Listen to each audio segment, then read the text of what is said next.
Spring is in the air and we're rocking out with our box out. I'm Reese Zervik. Welcome to episode 4 of OnTapTO. We visit Amsterdam Brewery for their annual Spring Bock event. Rock out with your Bock out. My good friend Blake from Amsterdam Brewery is going to tell me a little bit about this awesome beer. We talked to Morgan from Amsterdam Brewery and Siobhan from Mill Street Brewery. They're going to tell us about beer for boobs. We visit Amsterdam Brewery and taste some of their 2013 Spring Bock. Make sure you guys are leaving comments and let me know what you guys want to see in upcoming episodes. Get a hold of me at reese@ontapto.com, facebook.com/ontapto, youtube.com/ontapto, Twitter @ontapto, or ontapto.com. I'm really excited to crack into this one. I got to try it at the brewery. This is the 2013 vintage Spring Bock from Amsterdam Brewery. Let's give it a try.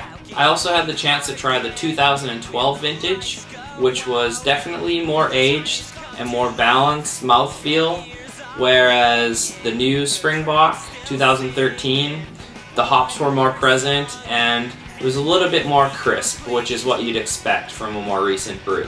They were both spectacular.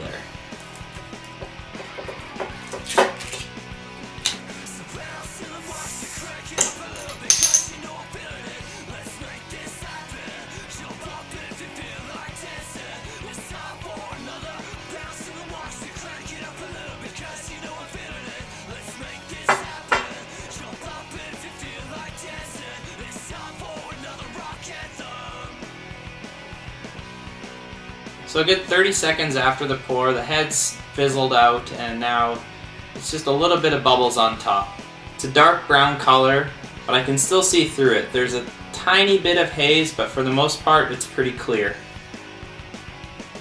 It smells really roasty and chocolatey and nutty.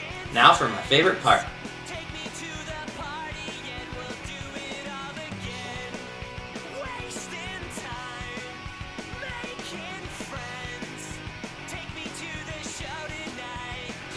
It's a really rich, creamy, bold lager, but something that's definitely going to keep you warm on those last days of winter and right into spring.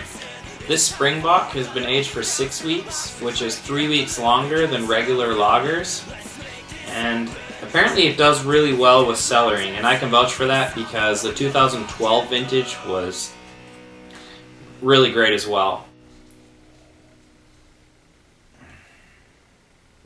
All in all, this is another awesome brew from Amsterdam Brewery. I'm totally stoked to keep rocking out with my Bock out well into the spring and look forward to seeing what future beers Amsterdam has to come out with. So let's head on over to Indie Ale House and talk to the girls about beer for boobs. Alright, so we're here with Siobhan and Morgan. Tell us where you guys are from. I work at Amsterdam Brewery. I work at Mill Street Brewery. I'm a technical brewer. I brew, I filter, I cellar, and I centrifuge beer. And I'm a brewer for Amsterdam, so brewery, cellar, So I'm sure those skills came in handy today. Definitely, yeah. On a different scale than what we're used to, but this is a smaller, more fun, definitely more integrated, more interesting stuff. So we're here at Indie Ale House, and there was something special happening today behind the scenes. You guys were brewing together? Yeah, with Ian from Amsterdam, and Mike Lackey from Great Lakes, and Jason and Jeff here at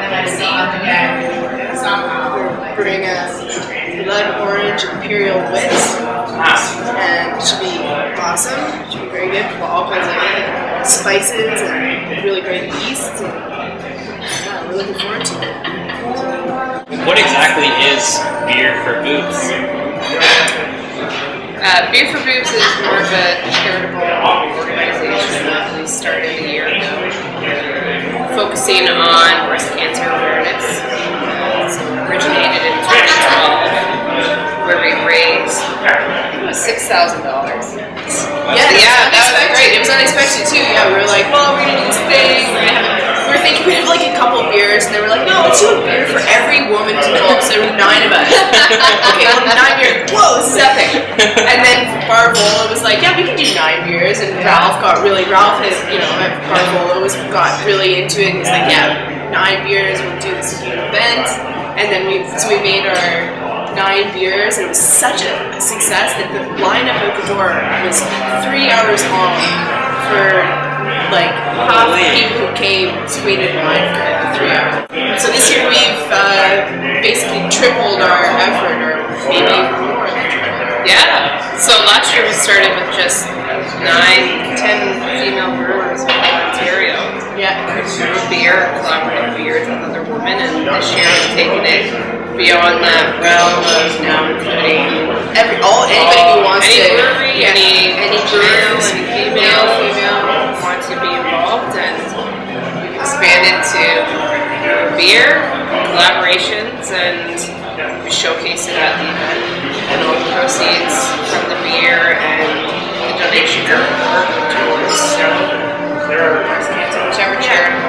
Well, this year we're donating to the Sunnybrook support service they have a kind of fund for this support group for women under 40 with breast cancer, basically, and it's like all kinds of life support things like massage and shiatsu, and just getting people back on track with life, more personable, and getting people together and thinking about it, family oriented. And then also, half of our event is in Hamilton this year, so in Hamilton they're donating to, and we're doing it at the Casbah, and they have a separate Hamilton breast cancer foundation. Do you know the date for that? Yeah, it's the 14th of April. April 14th at the Casbah? And April 7th at the Rhino here in Toronto. This year we sat down and we were like, okay, breast cancer is not where this ends. We're going to make this into an organization. We've dubbed it Cheers for Charity, and it's going to allow us to basically expand because basically what we love to do as brewers is collaborate, work together between the breweries to make awesome beers and have fun. And people are really engaged with it. They want their beer, and collaboration beers are pretty much usually the best beers made in the industry. So because you get all this competition, it's okay. And so Cheers for Charity is we're going to be able to go forward with in the future supporting all kinds of different causes as people see fit, as they want to. They can go under that handle and sort of. So out of Beer for Boobs, you guys came up with Cheers for Charity. Yeah, so Cheers for Charity will be the the bigger organization. The umbrella. How did Beer for Boobs begin in Toronto? So that's more of 2008. We've actually adopted the name from an American organization in 2008 started. Yeah, for it's White Labs. Not affiliated with beer, but just So White Labs is our main yeast supplier, basically, is brewers, and they basically get together and they run in a more traditional fashion, do some exercise, and make money doing that. And so it started with that, and we, last year the girls. I don't know. We just I think we came up with the name, and then we looked it up on the internet, and we're like, oh shit! Well, might as well just contact them and see if they're into it. And they're like, yeah, sure, go for it. Use all the stuff. How did you guys come up with the blood orange imperial wit? How did you guys decide that was what you go with today?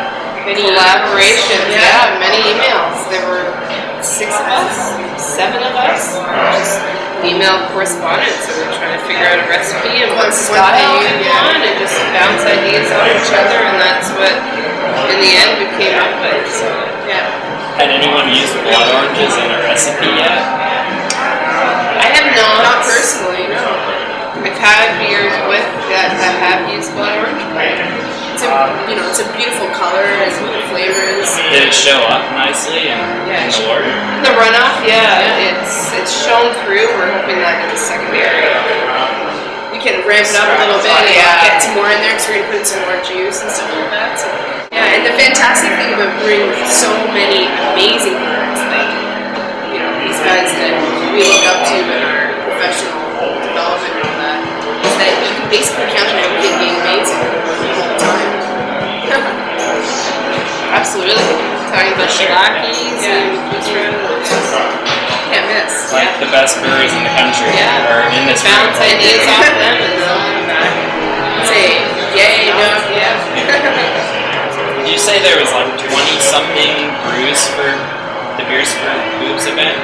this year? Yeah. Yeah, well, I mean, the numbers aren't quite in yet. Pretty much still brewing, and I don't know until we're basically a few, like 3 weeks away from the event, but we're probably looking at something like 20 different beers, yeah. How can people get involved with Beers for Boobs? You have two options of coming out to the event, showing your support by buying tickets, coming out, trying the beer, making donations there. We have raffle options. Yeah, Silent auctions, really great prizes. Really, That's really gonna happen at the event. At the event, Yeah. so April 7th. And some special prizes too, stuff that you cannot actually get anywhere else. We auctioned off a keg of 10 beers for Black Book. What?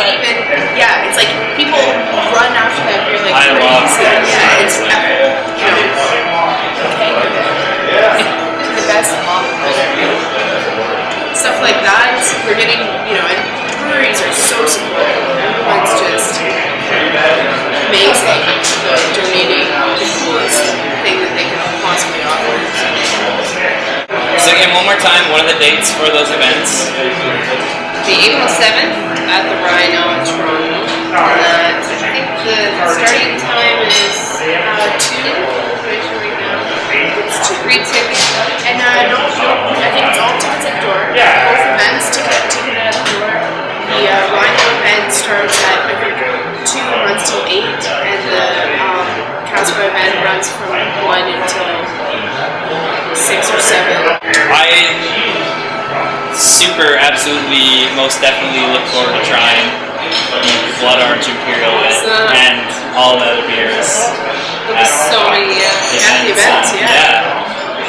Get in line early because last year it was hectic, and we weren't expecting it. And we're gonna have more capacity this year, but if you're really into getting in and trying all the great stuff, come a bit early and you get your ticket before you get in, and we'll ticket all the whole lineup, and then everybody comes in, and then it's kind of a shit show after that. Thank you so much, ladies. I think it's super cool what you guys are doing, and everyone should come out and check out Beer for Boobs in Toronto. Come out and support. Yeah, great cause. Here's the good beer. Cheers. Thanks.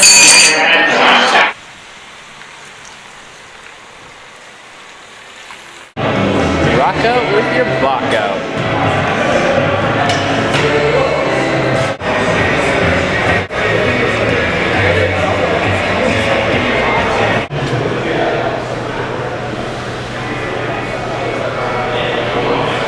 Look who it is, it's Blake from Amsterdam Brewery. Hey guys, How you doing today, Blake? doing great. Just celebrating the release of our spring seasonal Spring Bock lager. This is the 3rd annual Rock Out with Your Bock Out Spring Bock launch event. What are you drinking? This is the 2013 vintage of our Spring Bock lager. So it's a heavier brew for the spring season. We use a lot of malts, a lot of hops in it.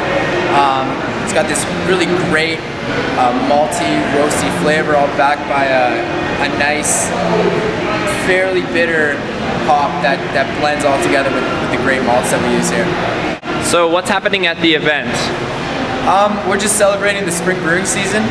We've got our beer here. We got two vintages of the beer. So we have 2013 and last year's 2012 as well. And we have our friends from K-Song Taco. They're serving up some delicious tacos. And yeah, it's just an open event free to the public. We do it every year. Like I said, this is our 3rd year doing it, and just happy to be celebrating the warm weather that's going to be coming soon. Where can our friends find the Spring Bock? You can find Spring Bock at the LCBO starting next week. It's $4.25 per bottle, just like that there. And also on tap around Toronto at different bars and restaurants. We'll release a list online as we start populating the bars throughout Toronto, so just check our Facebook, Twitter, website, and you'll see it all there. I can say for myself, I tried both vintages and I'm happy it's spring and I can drink it all year long for that matter. Good stuff. Thanks very much. Thank you, Blake. Cheers. Okay, cheers.